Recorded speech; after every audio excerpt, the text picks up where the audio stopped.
Good day, everyone. Today's lesson is about network exploration. As we know that our EZVIZ devices, including IPC, IoT devices, are basically connected wirelessly through the Wi-Fi protocol. And we also have an alarm product, A3K, in which the wireless association protocol between the hub and the sensors is Zigbee 3. Today we mainly talk about the content of Wi-Fi. There are main 4 parts in this lesson. The first part is network basics. We mainly explain the knowledge and basic concept of the network, which will help deepen our understanding of the network. The second part is network equipment, including cable, router, switch, and AP. We will not go into a very in-depth explanation, mainly introduce the products sold by EZVIZ overseas. The third part is Wi-Fi related knowledge, including the history, protocol, bitrate, and the strengthened Wi-Fi signal method. And the fourth part is a brief introduction to the network-related technologies, including mesh and MIMO, beamforming, and PoE. Now let's move to the first part, the network part. If you have majored in computer network-related majors or read some book about this knowledge before, you should be familiar with these 2 diagrams, which are our common network module, the OSI module, and the TCP/IP module. The 2-layer devices and the 3-layer devices, we often say refer to the hierarchical devices divided according to the OSI module. Here we mainly remember which layer of IP and TCP protocol are transmitted, which will be helpful for the later lessons. First, let's have a look at the concept of IP and MAC. IP address is an internal protocol address. It's a numerical label such as 192.168.1.1 that is connected to the computer network that uses in the Internet Protocol for communication. An IP address serves 2 main functions: network interface identification and location addressing. Generally, the IP address refers to an IPv4 address, which is a set of 32-bit binary numbers. The IP address includes the network number and host number, and they are distinguished by different subnet masks. IP addresses are applied at OSI layer 3, the network layer. The IP addresses are written and displayed in human-readable notations, such as 192.168.1.1 in the IPv4. The size of routing prefix of the address is designated in CIDR notation by suffixing the address with a number of significant bits. For example, 192.168.1.1/24, which is equivalent to the historically used subnet mask, which is 255.255.255.1. So, as we mentioned before, the IPv4 defines an IP address as 32-bit number. However, because of the growth of the Internet and the depletion of available IPv4 addresses, a new version of IPv6 using the 128 bit for the IP address was standardized in 1998. So IPv6 deployment has been ongoing since the mid-2000s. So this is the IPv6 address, which including 128 bits long, and is divided into the segments for every 16 bits. An IPv6 address consists of the network prefix and the interface identifier. For the IPv6 abbreviation, you can refer to this picture. The leading 0 in each group can be omitted. A group of consecutive zeros contained in the address can be replaced by the double colon. About the MAC address, which is Media Access Control Address, which is the unique identifier assigned to the Network Interface Controller, NIC, for use as the network address in communication within a network segment. This use is in common in most IEEE 802 networking technologies, including Ethernet, Wi-Fi, and Bluetooth. Within the OSI module, MAC addresses are used in the Medium Access Control Protocol subplay of the data link, which is the layer 2. So basically, the difference between the IP address and MAC address is that IP address can be compared to our phone number. It can be changed according to different network environment, just like our mobile phone number can be changed according to our needs. However, the MAC address can be compared to our ID number, which is unique when the device leaves to the factory. Its network card will be given a MAC address, which is equivalent to the identity information of the device network. So this is unchangeable. Then let's talk about the DNS.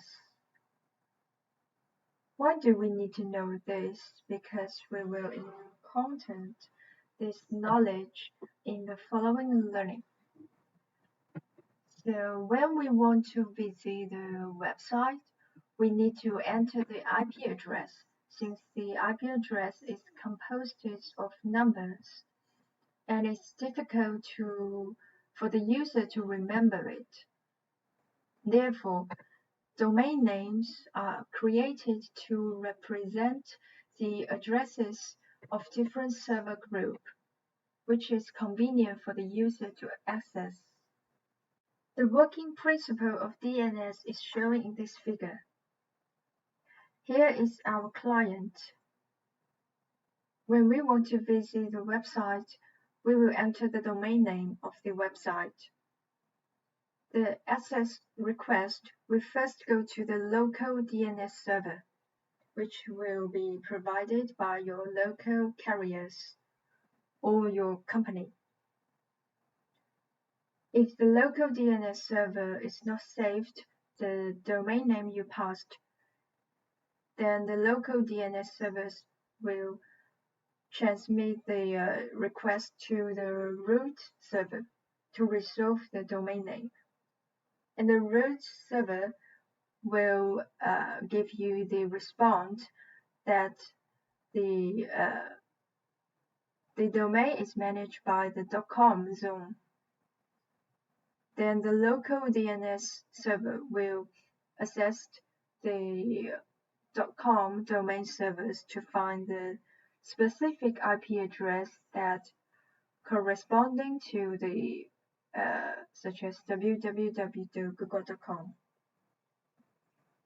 And this .com domain service will respond the main area of the google.com.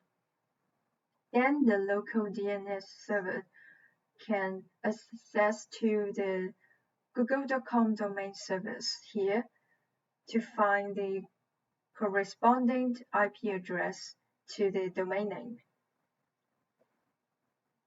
Then our clients can access to the website you want. If the local DNS service has already saved the domain name before, when you want to visit the website, such as Google websites, then the request will send to the local DNS service, and the local DNS service will be directly to access the google.com domain service. Now let's move to the second part, network equipment. We mainly introduce the EZVIZ product. First, let's have a look at the network cable. We mainly list three kinds of identification of the network cable: the C85E, C86, and C86E.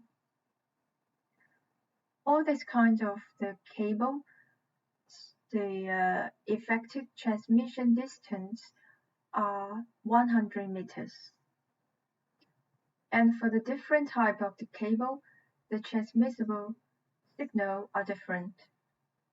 For the Super 5 cable, it supports transmit 100 mega signal.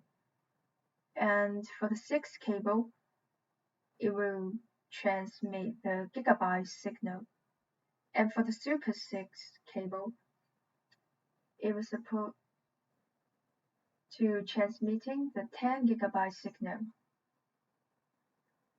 According to the identification on the surface of the cable, we can distinguish different types of the network cable. And if the logo on the surface is not clear, it can be distinguished by the inside of the network cable. Such as this picture, if you see the white cable inside the network cable, it should be the 6 or Super 6 cable. And there's a note here. When using the highly interference environment, you should select the shielded network cable. The second network equipment is router. So here are three key features about the router. The first one is that it connects multiple network segments. The definition of different network segments is that the IP network bits of two network devices are different. Then we can call they are in different network segments. And it works on the third layer of the OSI model. The third layer, which is the network layer. And it works through IP. The routers transmit data through the IP address. In a small network of an ordinary home, a router is usually used as the interface for connecting to an external network.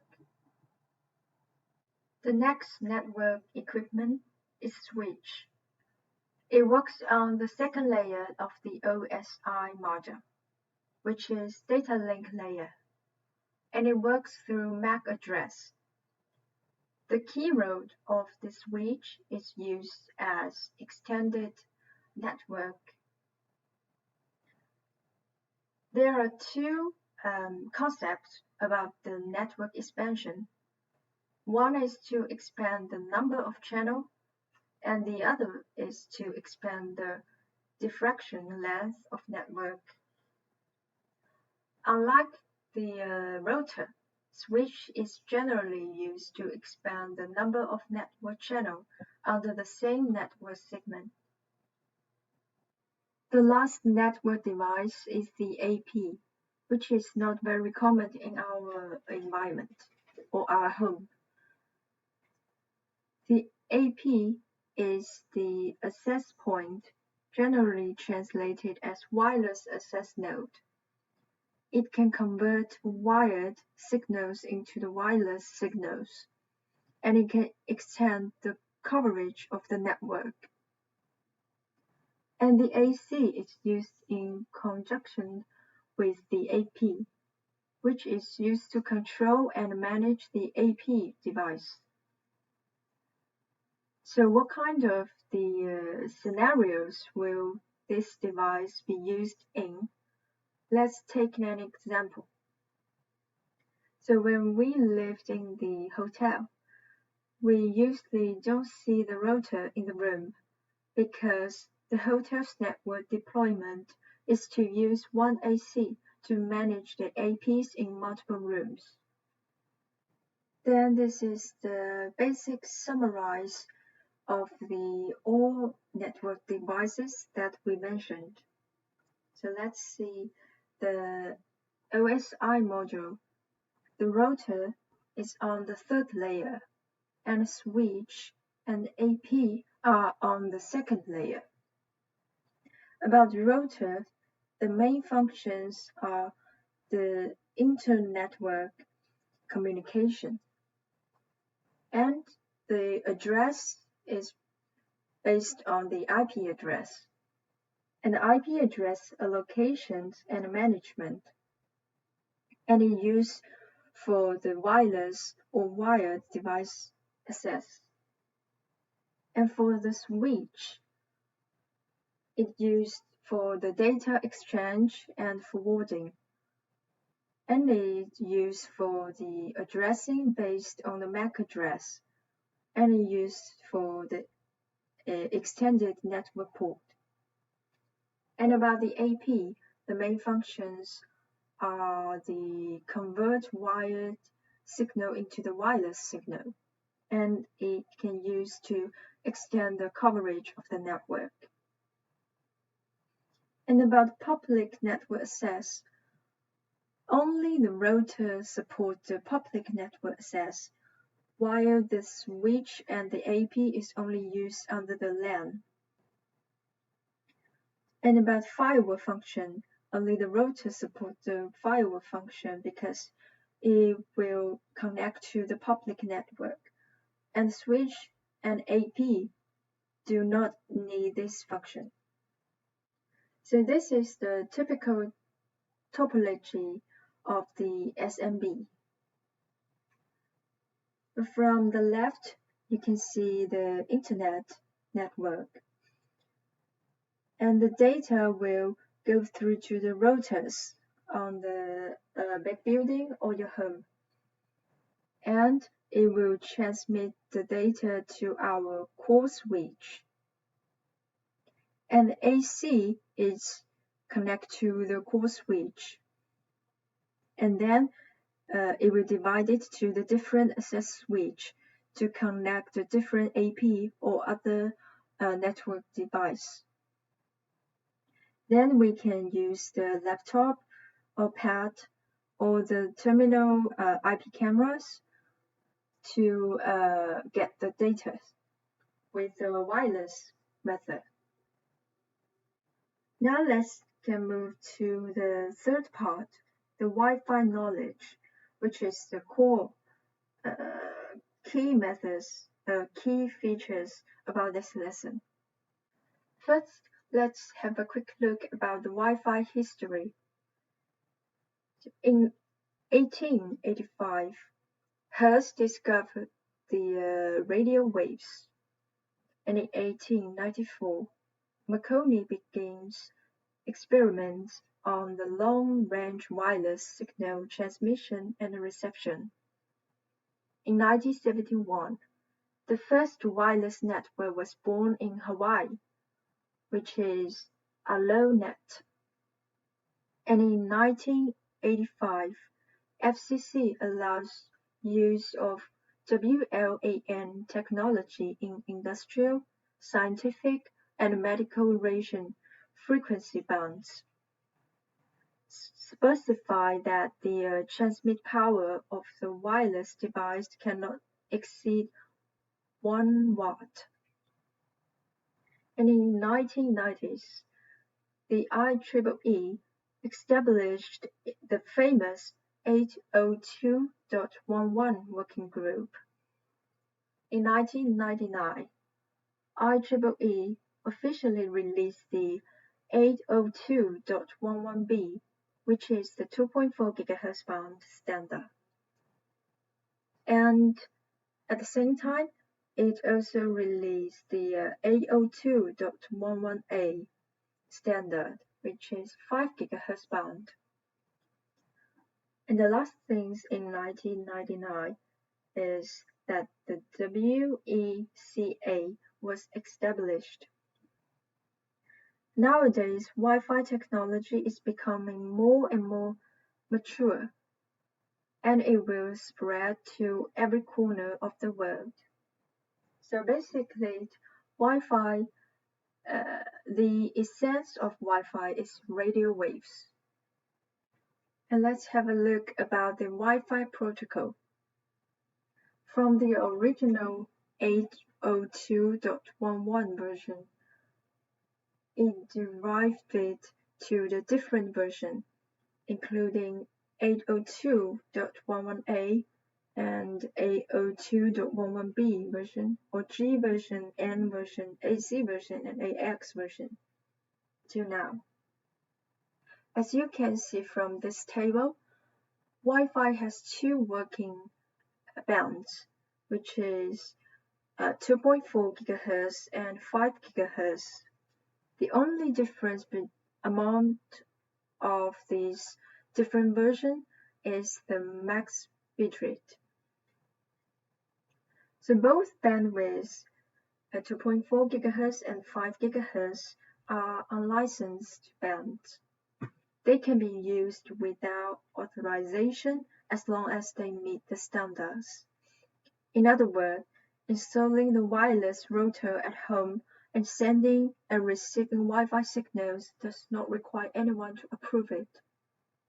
According to the characteristics of the two frequency bands of Wi-Fi, the 2.4 GHz and 5 GHz, we can compare their advantage and disadvantage. In the cover radius, the 2.4 GHz is up to 100 to 200 meters, while the 5 GHz is up to 80 to 130 meters. So we can see that 2.4 GHz, the signal coverage is wider than the 5 GHz. And about the penetration ability, the 2.4 GHz performance is better than the 5 GHz because 2.4 GHz can go through about 2 brick walls, while the 5 GHz can only through the 1 brick wall. As for the bitrate, the 2.4 GHz is up to 300 megabytes per second, while the 5 GHz is up to 1 gigabyte per second. So we can see that 5 GHz bitrate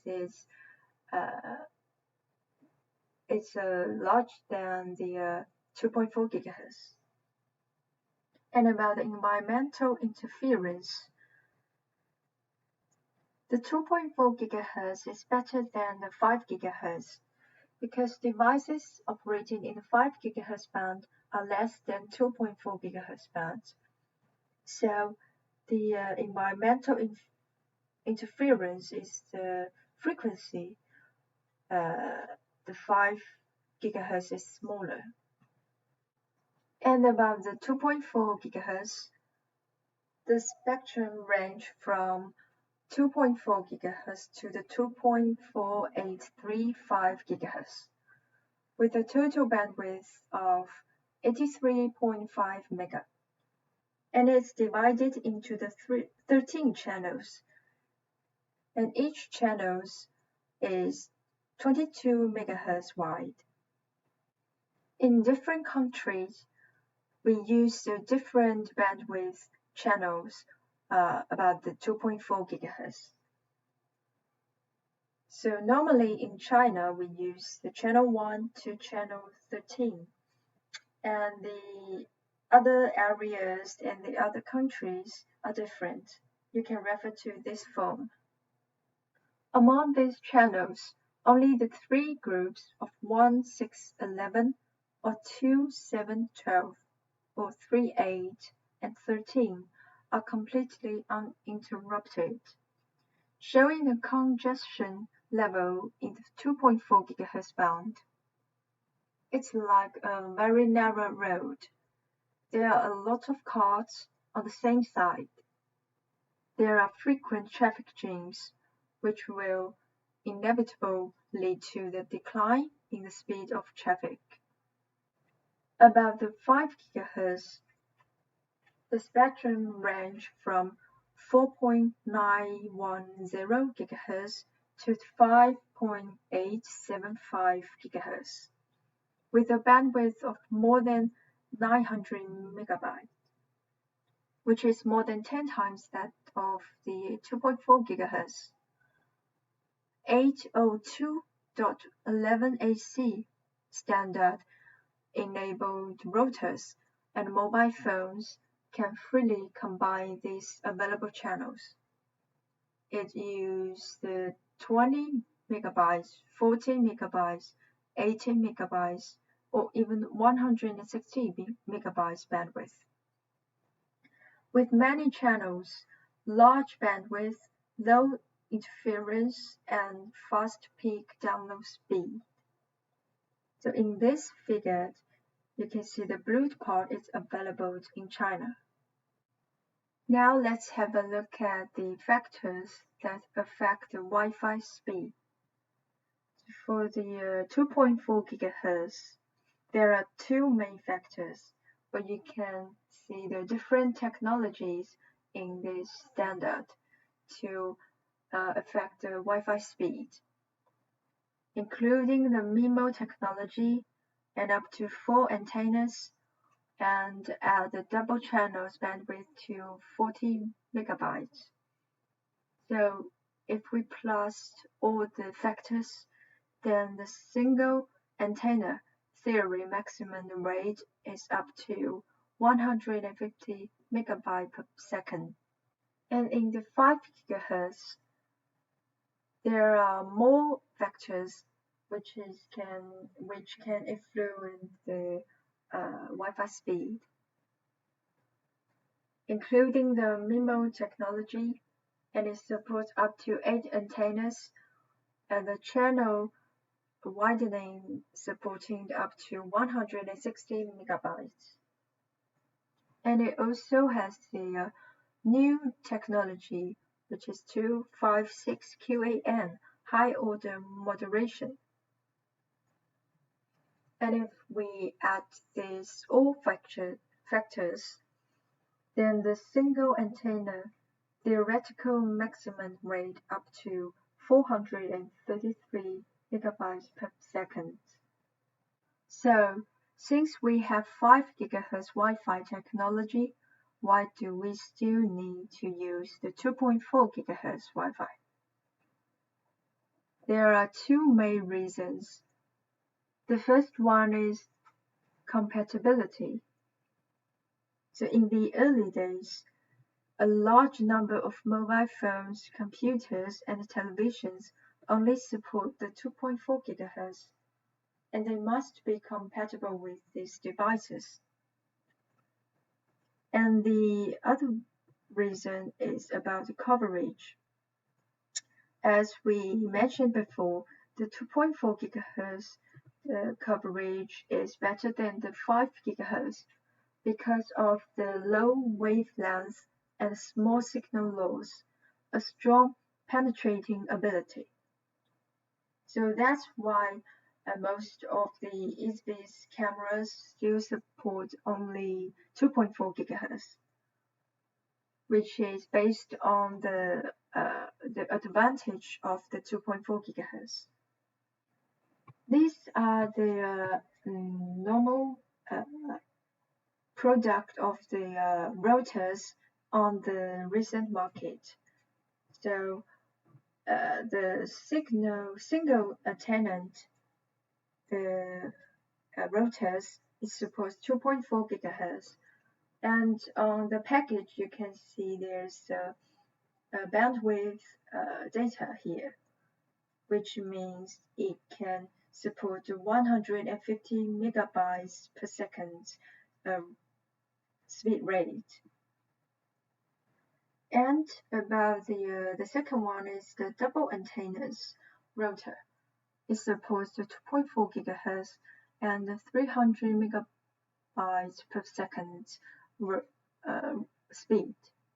And the third one is we also can see the 3 antennas and 4 antennas.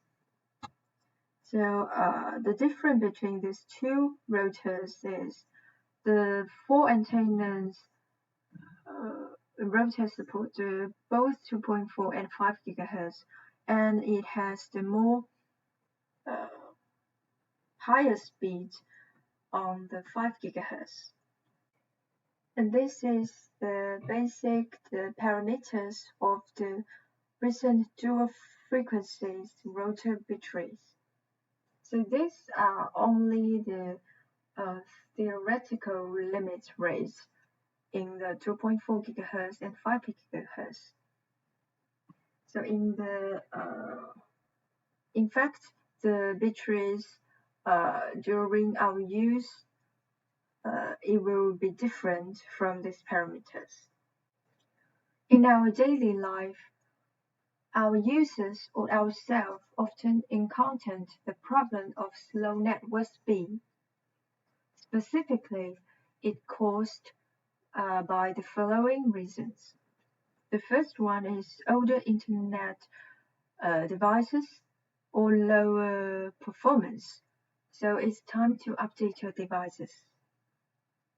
And the second one is about cable, the network cable, or the crystal had damage, or aging, or the poor quality. So it's time to replace the cable. And the third one is the configuration is incorrect of your internet devices, such as DNS configuration error. So you need to check all the settings into your routers or the other internet devices. And the fourth one is terminal software problem. So you need to killing the virus. And the fifth reason is about the Wi-Fi routing problem. The Wi-Fi signal received by the mobile phone is mainly a superposition of 4 effects of reflection, diffraction, diffusion, and penetration. The latter 3 effects are all related to the frequency of the signal, and the higher the frequency, the worse the ability to diffract and penetrate. Here is the attenuation of the Wi-Fi signal under different obstacles. So for the a 3 dB reduction means that the signal strength is reduced to the half of the original signal. And if a 10 dB reduction means that the signal strength is reduced to 1/10 of the original. And if there is a 30 dB reduction, means that the signal strength is reduced to the milli-original. And this film shows the different obstacles with the signal attenuation.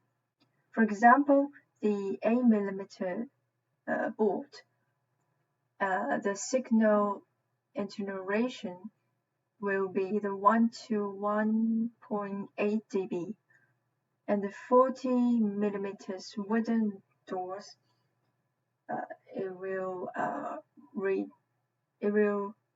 it will show the 2 to 3 dB reduction.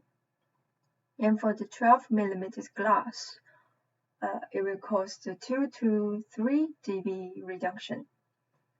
And about the 25 centimeter, the segment wall, it will cause the 20 to 30 dB reduction.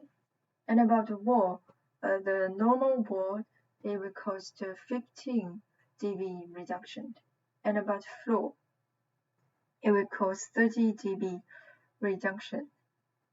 And the elevator will cause the 20 to 40 dB reduction.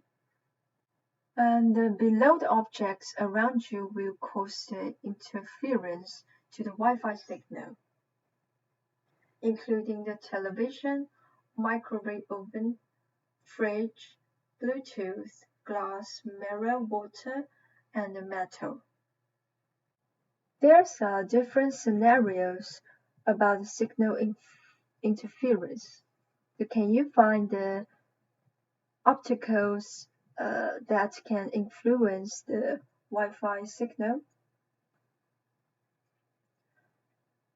Let's begin with the first picture. You can see the router is on the metal shell.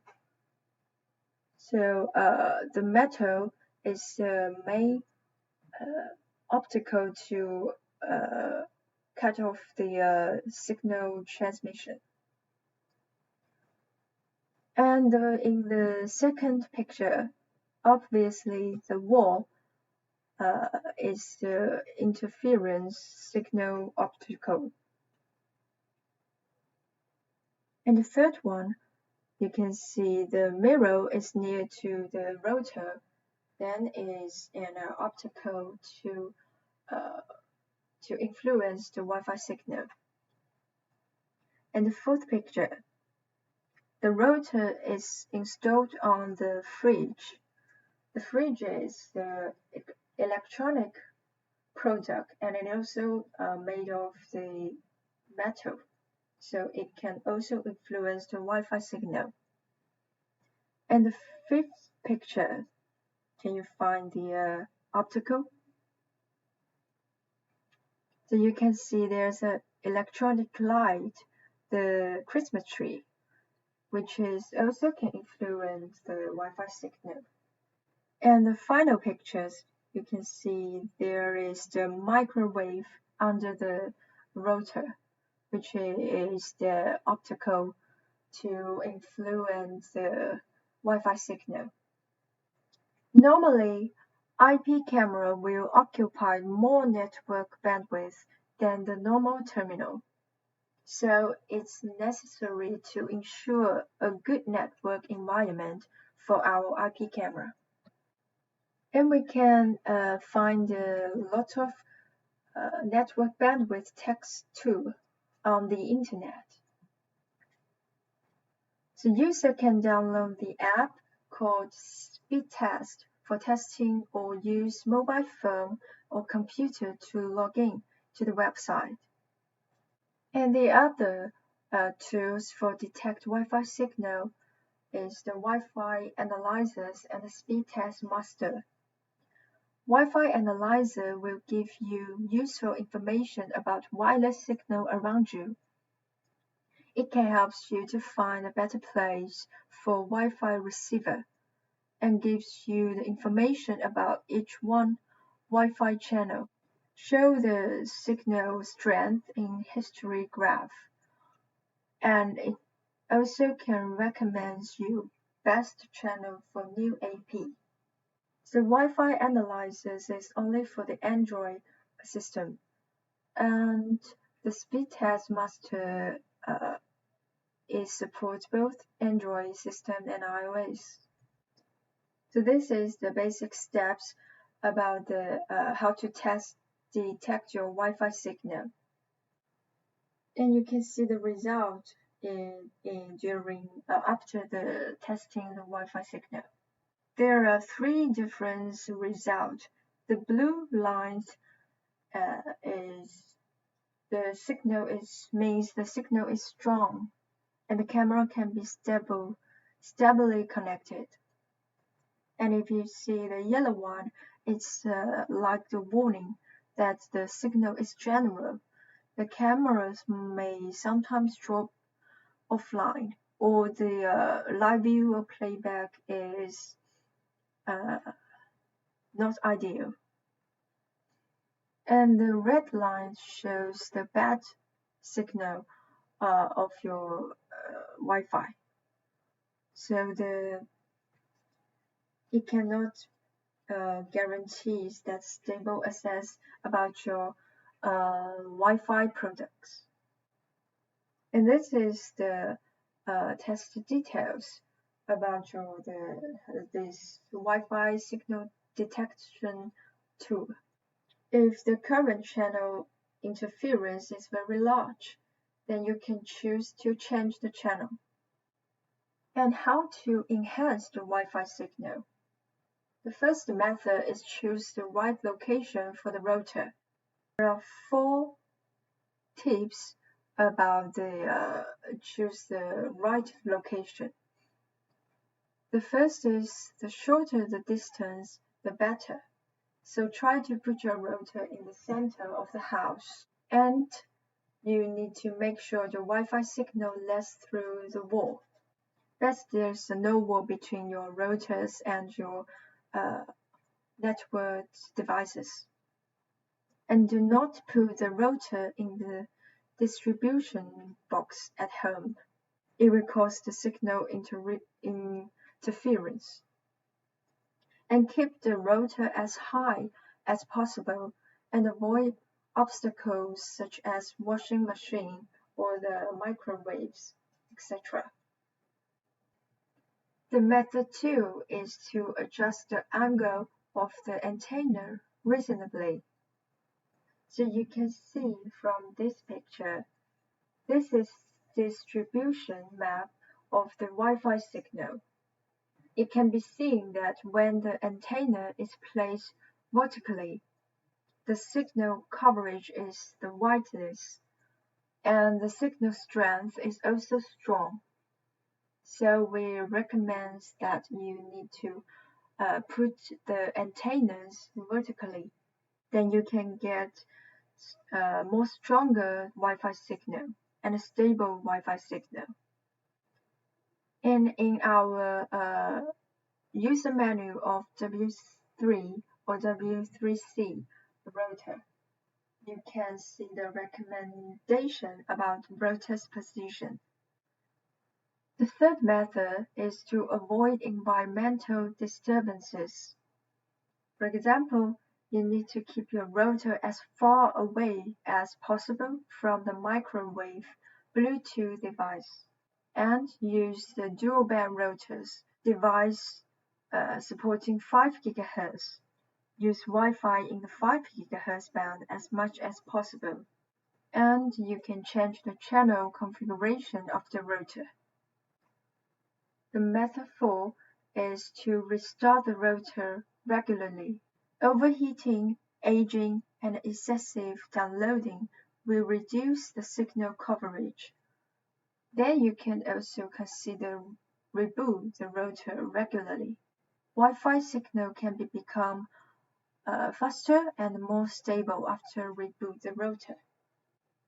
And the 5 methods is to use wireless extender to extend the signal.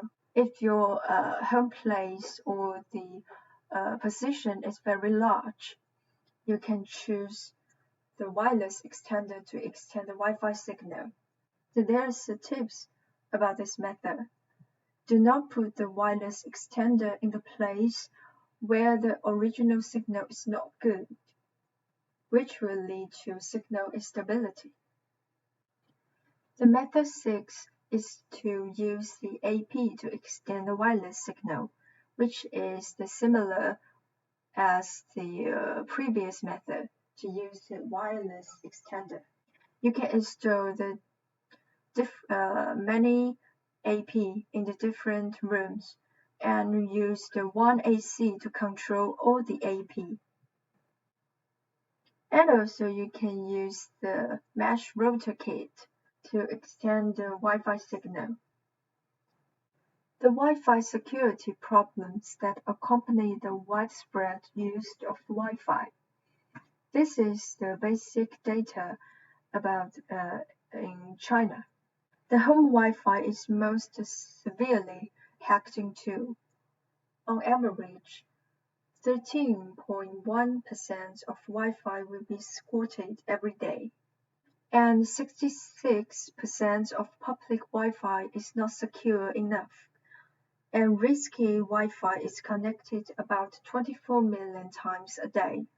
Therefore, nearly 100 major property loss incidents caused by the fake Wi-Fi.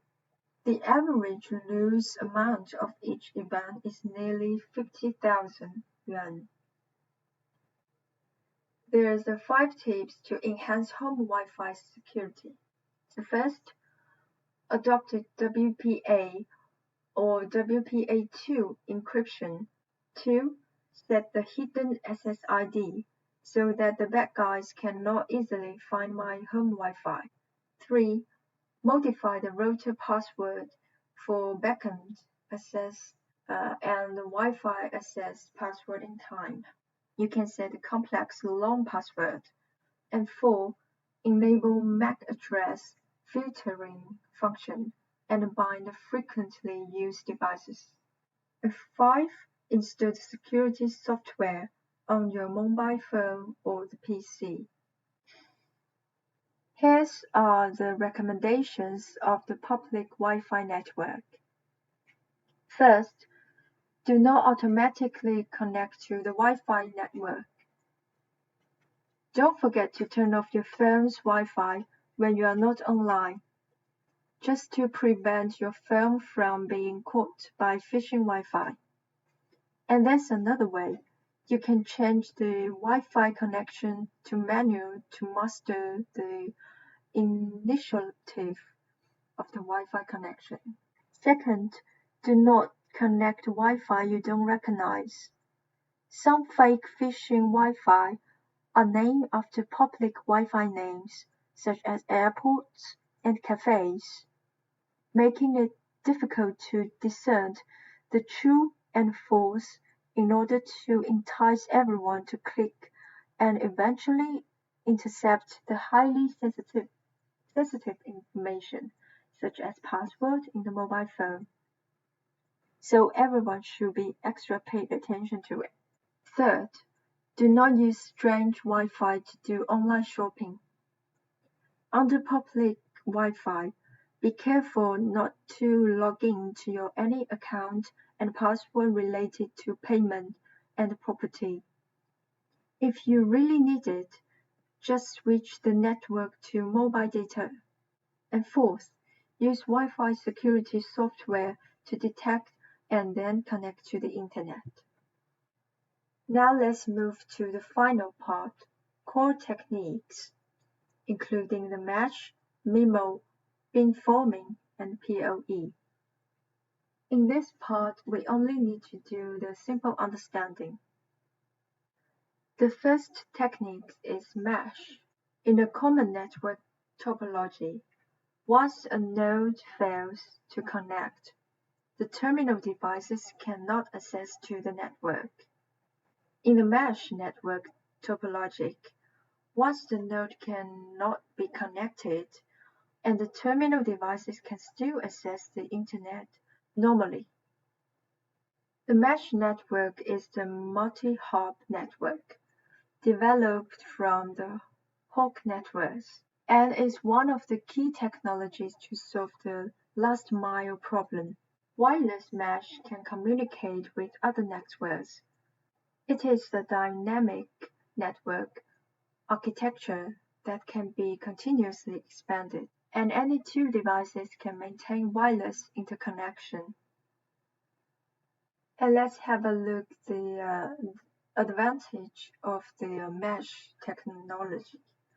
The first is load balancing. When the load of the certain backhaul frequency band is too high, such as this the 5 GHz network is congestion. The system will automatically switch to the data to another backhaul, the frequency band to balance the network traffic and reduce the congestion. The next advantage of mesh technology is seamless roaming. For example, you can see this picture. If we install 2 routers, the node A and the node B, when we go from the node B to the node A, it will intelligently detect and automatically switch our connection to the optimal node. And the network will not be disconnected during the switching process. And the ad hoc network is that connections can be established between different network nodes. And when we communicate, it can automatically choose the optimal path. If a link goes down, there are other links to support. And the AP band steering. The advantage of these features is that the mesh terminal will evaluate the connection strength between all potential clients and the AP, as well as the rate of physical connection to provide a better connection path. The robustness reflects the strength of the network connection. When one of the links fails, it can quickly switch to another link to ensure the normal operation of the entire network. Instead of the traditional data transmission, the MIMO module is the 2x2 module. It's multi-input and multi-output. There are different links to transmit the data, and the speed will increase as the number of the antennas increased. The next technique is beamforming. Beamforming is the electromagnetic radiation mode of the group of antenna systems. Simply put, beamforming is a technique for constructing antenna radiation patterns, as shown in the case 2 below. The last technique is PoE, Power over Ethernet, which provides DC power and simultaneously transmits data without changing the existing Ethernet cabling infrastructure. There are 2 types of the PoE device. The first is PSE, the power sourcing equipment. For example, the PoE switch, the PoE MBR, etc. And the PD is a powered device, such as PoE IP camera, PoE AP, etc. Thank you for listening.